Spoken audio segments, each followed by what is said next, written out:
Hartl with Hartl Crusher. I'm sitting here together with Kim Lenker of Lenker Excavating. He's using our HBC 950 bucket crusher for about 3 months now. Yes. You're using it in the area of central Pennsylvania? Central Pennsylvania and eastern parts of Pennsylvania. Perfect. So what are actually the applications you're using the bucket crusher for? We use it in our demolition work, on our site grading work, crushing rock, concrete, blacktop, any kind of products that we were trying to reuse on the job sites instead of disposing of them, to save disposal costs and actually purchasing new materials. Okay. So you already told us which materials you're going to crush. You're crushing concrete with and without rebars? Yep, brick, concrete block.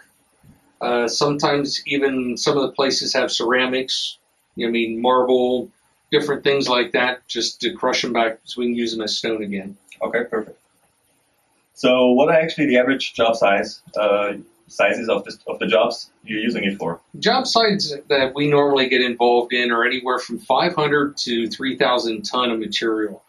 That's the most sizable job that works best for our company. So what do you think are actually the opportunities using a bucket crusher compared to a track-mounted crusher? A lot of the benefits that we looked at, the reason we got it is mobility. We move around to many smaller sites, so we can literally disconnect the attachment, the crusher, move the machine, and be reset up in an hour at a different location. Quiet, very quiet, and because we do commercial and residential work, so we can actually sit in a residential neighborhood and not have anybody complain because how quiet the machine is. Quality of the machine, we've looked at different machines for years, and one of the reasons why we went after Hartl was their reputation, and it seemed like a perfect fit for what we wanted to do with our demolition of trying to reuse stuff. Okay, so what do you think are the benefits generally of crushing on site? Crushing on site, it saves your trucking costs and expenses, of getting rid of the stuff, disposal fees. In our area especially, it's becoming more and more of a problem of getting rid of materials because DEP has stepped in and actually said they're trying to enforce it to make it that it has to be a permitted site whenever you haul materials off any site. The site receiving the materials, no matter if it's ground, concrete, rock, anything, they want it to be a permitted site. So this saves us a lot of hassle if we can actually crush the material right on site and reuse it right there. Okay, so are you happy with the support of Hartl and Rockland? Yes, the support has been fantastic.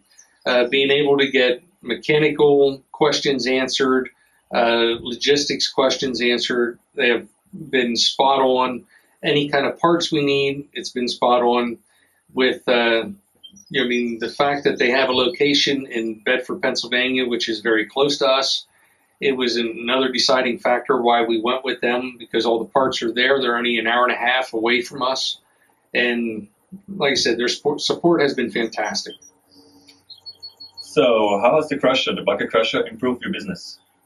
It's given us a lot more opportunity to promote green. Because right now, green is a big thing, not only in Pennsylvania, but in the entire country.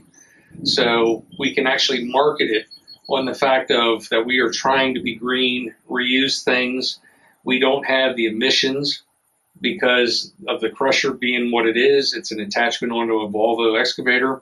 So we don't use as much fuel as what a big crusher would. We don't have the dust problems. All those factors play a big part right now, especially when you're looking at governmental work. And even some of the residential sector also is really pushing for green. So it gives us an avenue to market our company a little better. So what do you like most about the bucket crusher? What about maintenance issues and stuff like that? Maintenance has been very minimal. With only greasing, having to grease at the one port, 40 hours and the other one at 80 hours, it makes it so nice. It keeps it takes some of the operator error out of the possibility. So what we do is when we're running it all week long, we grease once a week on the one and every other week on the other.